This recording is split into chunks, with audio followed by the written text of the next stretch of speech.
Berserah tu manis. Dan bila kita berserah tu, kita akan dapat sesuatu yang kita tak jangka. Maksudnya, "Amay yattaqillah yaj'al lahu makhraja wa yarzuqhu min haitsu la yahtasib wa may tawakkal 'ala Allah fa huwa hasbuh." Ya Nabi salam alaika, ya Rasul salam alaika, ya Habib salam alaika. Orang yang melazimi sabar di atas wajah ini, Allah beri dia mengecapi kemanisan taslim. Tengok baru kita sebut tadi, Imam Hadab yang sebut. Orang yang melazimi sabar, dia sentiasa sabar di atas wajah ini, ala hadzal wajhi. Yang ni berkenaan dengan wajah apa ni, iaitu yang atas lah. Maksudnya siapa yang sabar sadu dengan apa yang Allah uji, iaitu sedikit ketakutan, sedikit lapar, sedikit harta, sedikit hasil tanaman ataupun meninggal kaum kerabat, dia sabar apa yang dia hadapi ni. Maka Allah beri dia mengecapi kemanisan taslim. Kemanisan taslim iaitu kenikmatan, kemanisan penyerahan diri kepada Allah Subhanahu Wa Taala. Maksudnya orang yang sabar dia akan rasa nikmat berserah pada Allah. Sebab orang yang sabar adalah orang yang ingat Allah.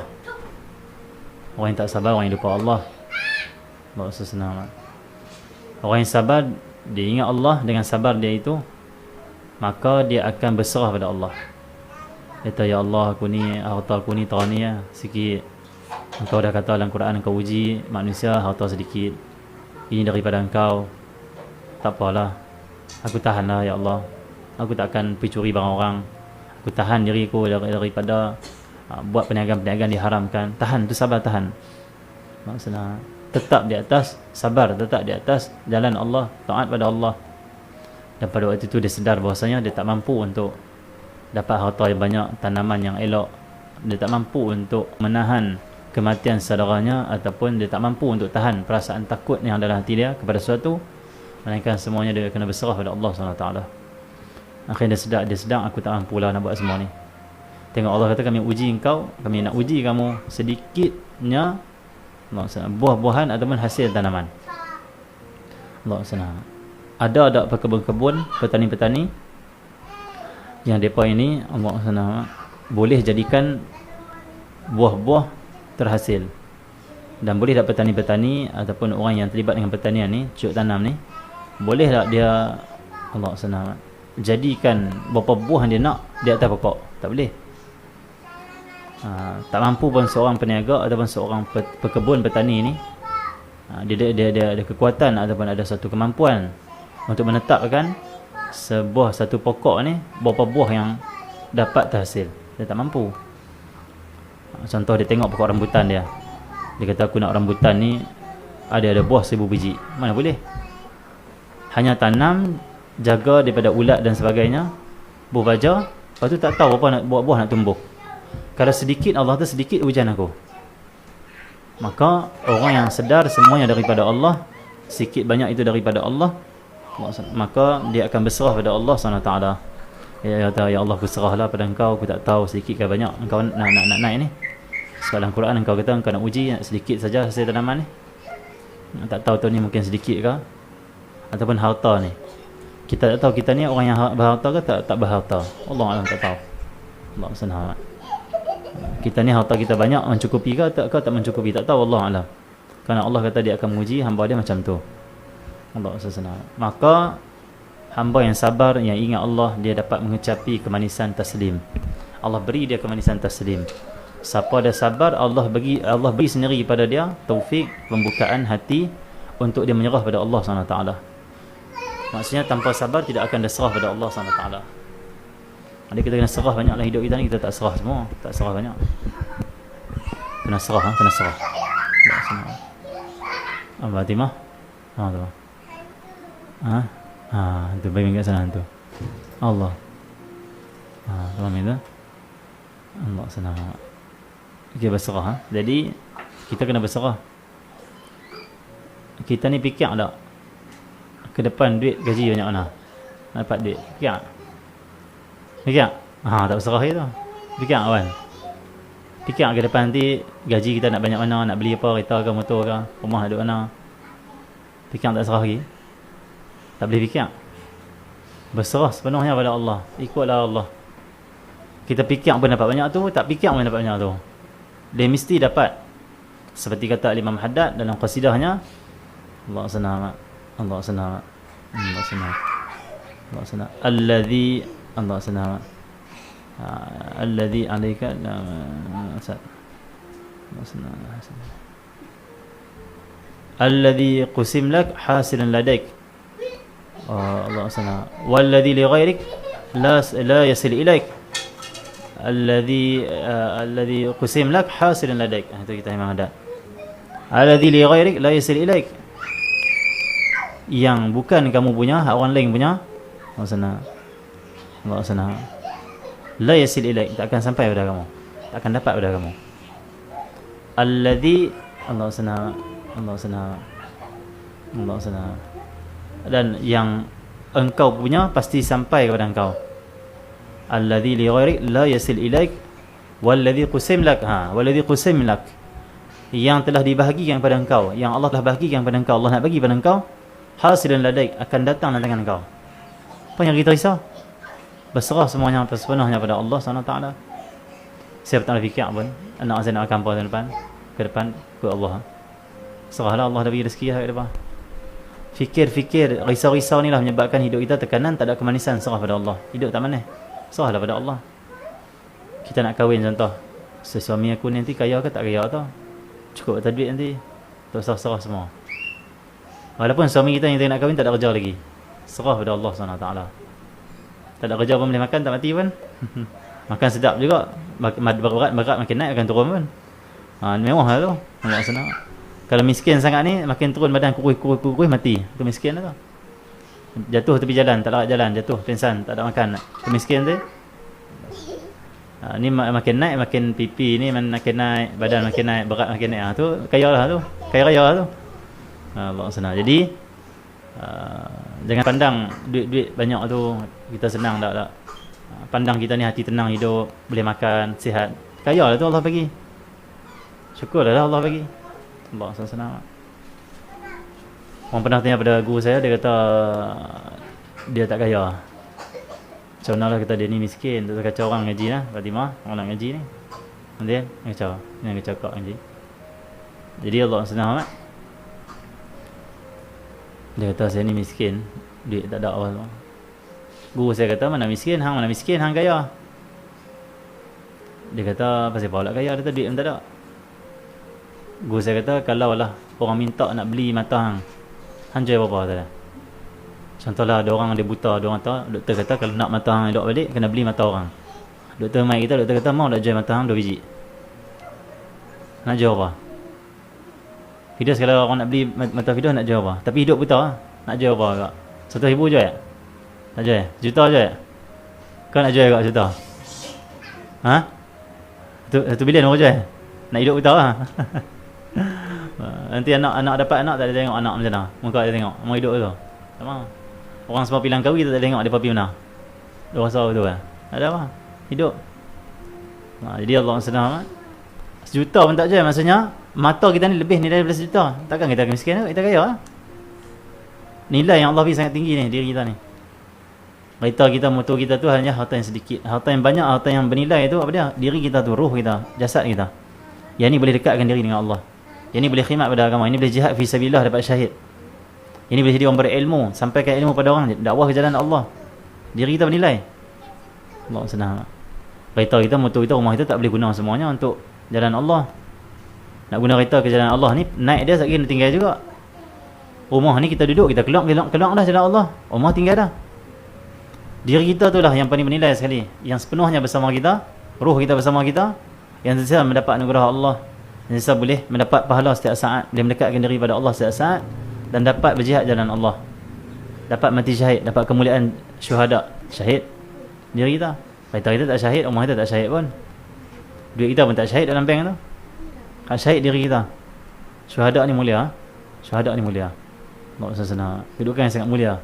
Itu orang mati syahid di jalan Allah SWT. Semua diri kita lah yang paling bernilai sekali, yang paling elok sekali, yang paling. Maka syukur dan rasa cukup dengan apa yang Allah bagi. Jadi kata Imam Haddad, siapa yang sabar dengan apa yang Allah uji, maka Allah beri dia kecapi, kemanisan, taslim, kepada Allah SWT. Kemanisan penyerahan diri pada Allah. Maksudnya, kalau tak berserah lagi tu kurang sabar lagi. Kalau dah sabar depan Allah lah yang begini, aku ridha lah sebab aku dalam ketaatan. Kalau aku nak pergi kerja sekejap lagi, siapa nak jaga mak aku? Kalau aku pergi kerja sekejap lagi, siapa nak kejar ilmu? Maka aku ridha dengan apa yang Allah letak. Aku teruskan kebaikan yang aku buat ni. Rezeki apa Allah bagi, aku syukur alhamdulillah. Aku berserahlah ke depan macam mana, wallahu a'lam, tak tahulah, serah. Terus saya fikir aku dapat anak ni takkan banyak ni, takkan aku nak kerja ni kot. Terus fikir tu, Allah letak lah nanti. Berserah tu manis. Dan bila kita berserah tu, kita akan dapat sesuatu yang kita tak jangka. Maksudnya, "Amay yattaqillah yaj'al lahu makhraja wa yarzuqhu min haitsu la yahtasib wa may yatawakkal 'ala Allah fa huwa hasbuh." Barang siapa amay yattaqillah, barang siapa yang bertawakal pada yang bertakwa pada Allah, Allah akan menjadikan baginya jalan keluar daripada segala masalah. Kalau taat pada Allah tak takut apa? Yang masalah maksiat pada Allah tak ada jalan. Sempit hidup. Selagi mana kita taat pada Allah, duit walaupun RM5 dalam poket ni, insya-Allah Allah senang. Allah akan mudahkan rezeki kita juga. Itu janji Allah, "May yattaqillah yaj'al lahu makhraja." Ada jalan keluar dia. Wa yarzuqhu min haitsu la yahtasib. Allah akan rezekikan dia jalan dia tak boleh kira-kira, tak sangka-sangka. Mai mana ni? Dia tak macam special untuk dia. Surprise untuk dia. Dia tak pernah jangka aku akan dapat macam ni. Allah senang. Termasuk orang bertawakal orang bertakwa pada Allah adalah orang yang tidak takut menginfakkan harta dia. Itu takwa pada Allah. Allah senang. Dia lebih takut pada Allah dengan azab nanti di akhirat. Kerana Rasulullah bersabda, "Bersedekahlah kamu walaupun bisyiqqi tamratin." Walaupun dengan sebelah tamar saja. Koyak tamar jadi dua, sebelah tu sedekah. Nah, saya sedekah kat pakcik, akan makan. Walaupun yang tu kau mampu, kata Rasulullah, sedekah. Maksudnya sedekah walaupun kita ni orang miskin. Sedekah. Taklah apa nak ada apa sangat, tapi hak tu ada, tak apa, sedekah jugalah. Sedekah ayam kat orang, sedekah sikit makanan kita. Maksudnya, kerana sedekah ni dapat selamatkan kita daripada api neraka. Dia Allah senang amat. Okey, jadi nak sedekah ni kerana apa? Takut pada Allah lah. Azab, dia fikir azab akhirat, tu duduk sedekah.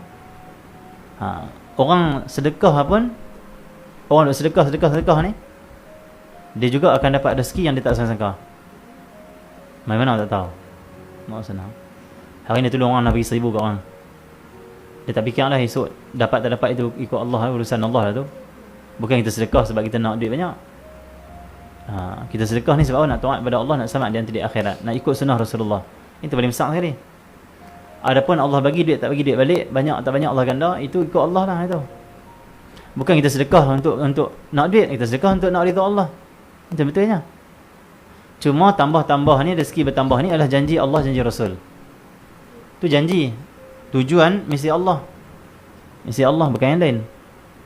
Jadi orang bila dia takwa pada Allah, dia takut pada Allah, dia beri infak harta dia, dia berserah pada Allah ke depan, tak tahu Allah alam macam mana harta aku bertambah kurang, Allah alam, Allah akan beri rezeki dan dia tak sangka-sangka.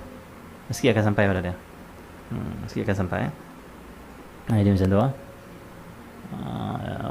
Man yatawakkal 'ala Allah fa huwa hasbuh. Tengok, siapa bertawakal pada Allah, Allah cukupkan untuk dia. Maksudnya kalau kita bertawakal pada Allah mulailah ni, urusan masa depan kita, macam mana rumah kita, macam mana gaji kita, macam mana anak-anak kita, apa rezeki mereka, apa rezeki kita, berserah semua, tak fikir apa, berserah semua, Allah akan cukupkan. Tak berserah, susah dan tak cukup.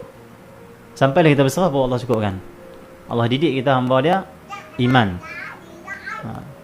Adapun kita fikir ada rancang masa depan, itu rancang tak masalah apa. Sekadar perancangan dia panggil. Ke depan ni aku nak kerja ni, aku nak habis saja mengaji apa semua. Tak apa. Tapi jangan bergantung pada tu. Jangan pegang di hati aku mesti dapat itu. Itu salah, tak akan cukup. Kalau dapat pun musibah banyak. Sebab dia lupa Allah, dia pandang dia boleh buat, dia yang tetapkan masa depan dia. Dia pandang akulah tentukan masa depan aku. Setiap dia habang pula ke orang, setiap orang boleh tentukan masa depan dia. Lagi teruk. Maksudnya sekadar merancang bukan menentukan. Kalau sekadar merancang bukan menentukan, itu betul. Dia rancangan ini dia, nanti kita ada duit sikit, kita pindah duduk sana lah. Duduk rumah mak, duduk kat rumah mak sikit contoh. Kita balik kampung kita lah, kita pindah sikit duit dia, contoh. Tapi kita abang kat isteri, kita tak tahu lah, kita berserah kepada Allah lah. Hak tu yang kita nak. Kita doa lah pada Allah minta, tapi tak tahu lah, berserah pada Allah ke depan. Dapat syukurlah, tak dapat pun tak apalah, Allah bagi yang terbaik dah tu. Allah tahu lah mana yang baik. Mungkin kita pindah duduk kampung, tengok kampung tu banjir, kita mati. Allah alam, boleh duduk bandang. Ataupun duduk bandang, duduk kampung Allah nak pindah duduk bandang. Tak dapat, duduk kampung juga. Ada hikmah tu duduk. Allah tahu mana yang baik. Cuma kita mungkin merancang untuk pindah ke lain. Tapi penyerahan mesti sepenuhnya pada Allah. Serah ni masa tak fikir. Serah ni percaya pada Allah, Allah boleh bagi. Dan Allah boleh buat yang terbaik. Serah. Orang ni takut nak kahwin, contoh. Banyak saya jumpa lelaki lah, termasuk perempuan lah. Adik-adik kita kan contoh. Apa tak kahwin katanya lah. Takut katanya. Takut nak bina rumah tangga. Itu tak berserah pada Allah. Tak cukup. Dia rasa tak cukup nak hidup dia. Kalau dia berserah pada Allah, kahwin sudah lah, Allah SWT. Allah cukup pada dia. Selagi mana dia tahu, boleh kahwin sekali, duit cukup ke? Lagi macam mana, mentua aku belah sana, nak kenuri banyak-banyak, letak 10,000 macam mana? Dia tak berserah, dia fikir. Tak cukup-cukup duit dia. Hidup berserah. Dulu fikir tak dapat kan? Tak dapat, takkan dapat. Tak cukup. Berserah, tengok mudah lah. Kahwin dah. Berapa tahun nak kahwin? Berapa bulan nak kahwin? Tak ada apa, Allah bagi mudah lah. Saya tak pernah fikir nak kahwin pun. Guru kita ajak kita berserah, tak fikir langsung. Tak tengok kahwin. Tak nak kahwin lah. Semua cukup. Alhamdulillah. Maksudnya, selagi mana kita tak berserah, tak cukup. Selagi mana kita tak yakin, tak meletakkan hati kita pada Allah, kita tak percaya kepada dia boleh meletakkan, beri segala-gala, kita tak cukup. Kerana dia kata, wa may tawakkal 'ala Allah fa huwa hasbuh. Sebab bertawakal pada Allah cukup kan dia? Maksudnya. Maksudnya. Jadi berserah. Saya fikir ke depan. Saya fikir apa yang di ke depan tak tahu. Serah. Cukup kita tahu sikit ke depan ni kena macam ni ke depan. Tak apalah, tapi serah pada Allah. Berserah ni contoh kita